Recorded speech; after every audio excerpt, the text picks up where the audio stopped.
Welcome back to the free and open course on real customer service. One of the topics I'm most asked for in my full course is how to deal with unhappy and angry customers. I will break this topic down into two parts. In the first one, I will give some reasons why customers get angry and how to solve them in a practical way. In the next lesson, I will talk about a model that I created for the attendants to be based on. Hit thumbs up if you want more content related to customer services. Make sure you have subscribed to the channel too.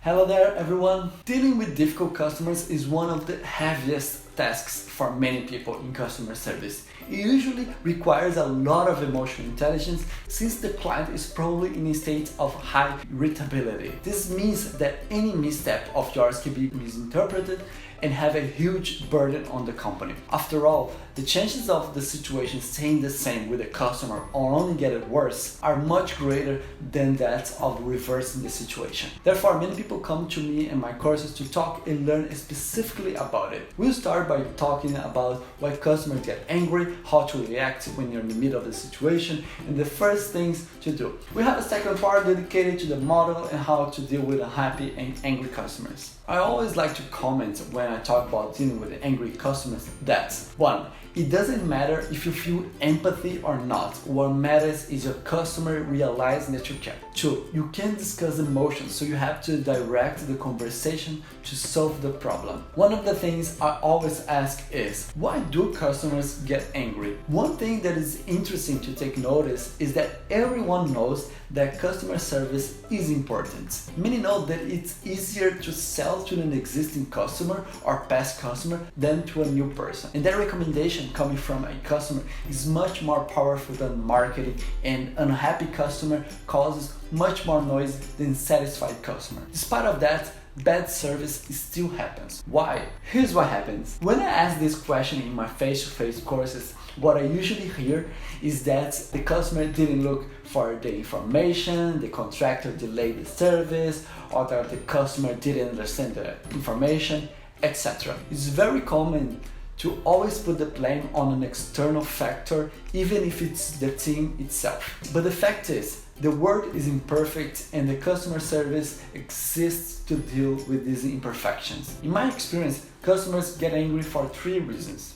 The customer didn't feel heard. This happens mainly when they are trying to talk to your team or to complain, but they find resistance or find the channel difficult or have no response. You, while serving the customer, must always be accessible, but not always available. Customer service must be easy to find and to access. Even if you don't have the complete answer, at least say that you are aware of it, that you are handling this request or complaints. Your role as customer service is to give attention to all customers. A customer who doesn't feel heard, even if they are not even angry, may well escalate the situation. If there is one thing you don't need, is a fairly satisfied customer turning against you and your company. Or even the product is good but the service is bad. After they feel heard, they want you to at least consider and understand their point of view. There's a very quick reaction, I have felt it during my courses, in unconsciously demeaning or relativizing the pain of your clients. Even if you know how to use some resource or technology better than your client, you have to give the benefit of the doubt and not invalidate their arguments or feelings. This will only cause harm to your brand. We'll discuss more about it in the next lesson. Cool? Your client is important, no matter what stage they are at. Even if you are using scripted answers for minor requests, they cannot be poorly constructed or leave room for misinterpretation. Your role is to show that yes, you care about your customer and your voice is relevant, no matter how much you are paying or not paying.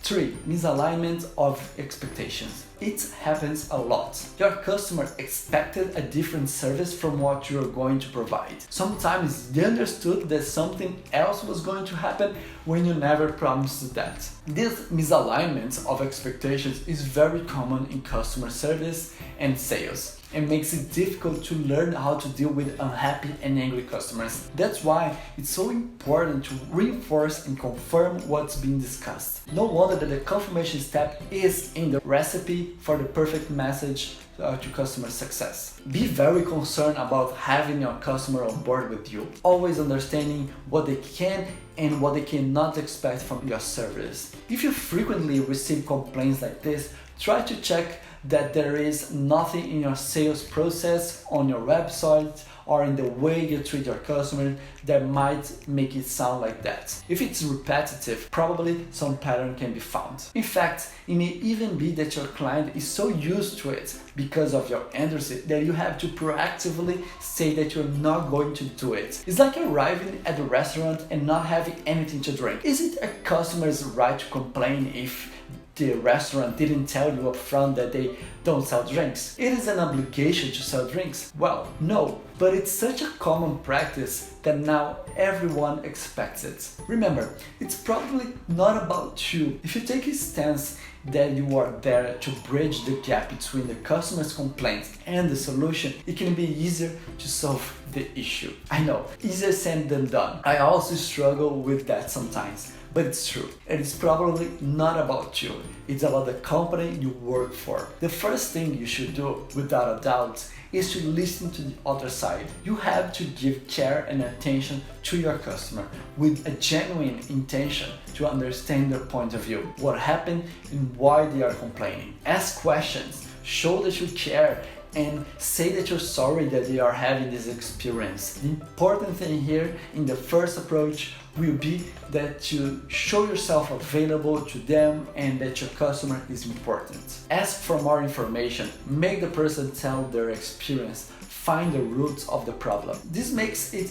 easier to deal with unhappy and angry customers if we solve it directly instead of making inferences. Our role is not to judge, is to accept the facts. Now that you've heard them, you must show empathy. One thing I have in mind is that in customer service, it doesn't really matter if you feel empathy. That is, if you feel what the other person feels, but actually show it. It's comparable, in my view, to you feeling that you're a good person but not behaving like one. Say that you're sorry, reinforce that you understand that the person is frustrated or angry and that they have the right to be that way, as it's a normal feeling. Finish by saying that despite the fact that it happened, now we are going to work to resolve the issue and end up with a good experience. This makes it easier to deal with unhappy and angry customers. After listening, it's important that you accept the facts, not ignoring the feelings, but keeping focused on what actually happened. Repeat to the person only the facts without claiming that the fault is in the person, but that something is not happening. You could say, so you're having difficulties with the portal, but the best would be, understand, would you like to access the student portal? I'll make that work for you. It is always nice to give the person options so they can choose a path that is more pleasant to them. Remember, they have friction with the experience and it is our role to turn the case around. That way we can have the optimal solution at hand, but for the person it can be an extra job. Get it? If you give a more costly option, the person can choose it since they may realize that it will be less onerous to them. In addition, people feel much happier when they are in control of the situation. So a decision that the customer made will give the impression that they choose that path. Beware of the paradox of choice, alright? Last but not least, if your customer is very angry, let them speak. Often, the person just needs to express their anger. If they are too serious about it, don't worry about asking too many questions now, but reinforce that you are listening. Don't think about answering now, let alone apologize. Even if the person makes a mistake in their judgment or narrative of the facts, deal with that later. Angry customers often just need some space to voice their feelings. Be patient. Depending on the anger level, show empathy by saying things like, I'm really sad that this happened to you, tell me more, or even pointing to specific questions. It will show that you care. We don't discuss emotions. Your focus here is to change the person's mental state to one that is more rational. Only then you'll be able to talk to the person.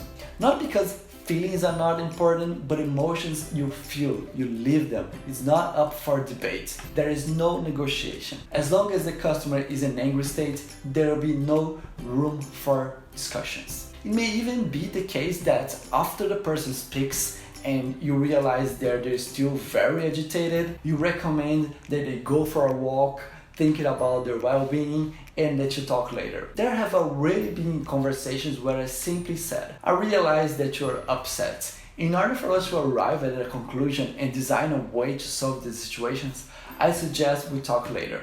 Is it possible? And it works. It is important for you to understand that it may not be about you directly, although it can often be that it was your fault, and that's okay. Remember that people need two things, care and attention, and that the world is imperfect.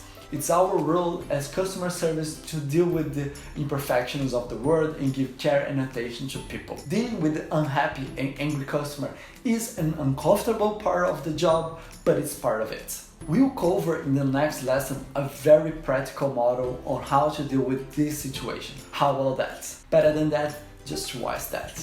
To recap what we saw in this lesson, we understood the 3 reasons why a customer gets angry: not feeling heard, not feeling important, and a misalignment of expectations. We also saw how to react when you meet an unhappy customer, a quick guide to help you navigate through these waters. Remember, it doesn't really matter if you feel empathy, you have to show it too. In the next lesson, we'll cover the model that will help you lay the ground before dealing with angry customers. A 9-step walkthrough and phrases you can follow to calm down and diffuse the situation. Make sure you are subscribed to my channel to follow the lessons, like this content if you think it can help you, and share it with your colleagues and coworkers. Always look both ways. See you in the future.